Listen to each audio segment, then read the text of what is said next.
Well, Rosemary, obviously this is an extraordinary situation here. Indeed, this may become the press conference of the Iraq War that everyone will remember.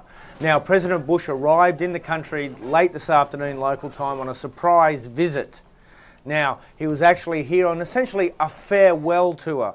It's his fourth visit to the country, and it's the first time he's actually left the bubble of a US military base.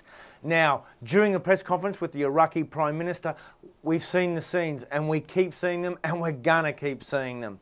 This is where an Iraqi television correspondent for an Iraqi network stood up and threw first one and then a second shoe at President Bush, nearly missing his head in one case, if not for the reflexes of the president himself. Now, President Bush, once order was restored and the journalist was dragged out screaming by the Secret Service and others, attempted to turn the moment to his advantage and saying that this was actually an expression of something positive. This is what the president said. So what if the guy threw a shoe at me? Oh, I consider it an important step on the road toward an Iraq that can sustain itself, govern itself, and defend itself. But let me talk about the guy throwing the shoe. It is one way to gain attention. It's like going to a political rally and having people yell at you. It's like driving down the street and have people not gesturing with all five fingers. And whilst that may be true in many environments, what President Bush said, in Iraq it has a very different resonance, far more than just driving down the street. In this culture, throwing a shoe at someone is all but the ultimate insult.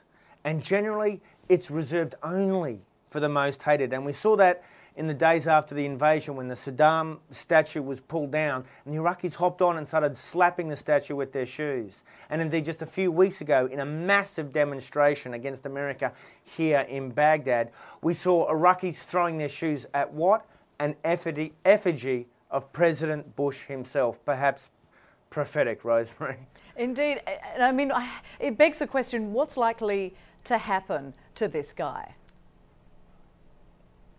Well, we're all wondering that right now. I mean, you would imagine that he's under detention. The question is it American Secret Service detention? Is he handed off to the US military? Or is, he given to Iraqi custody? That, of course, entails a whole host of different things, some of which we would not like to contemplate. We really don't know what's happened. There's no statement that's been made. Either way, I wouldn't imagine at this stage it would be pleasant for that Iraqi journalist, Rosemary. Indeed. And Michael, this was supposed to be somewhat of a victory lap for President George W. Bush. What could this trip end up being for him?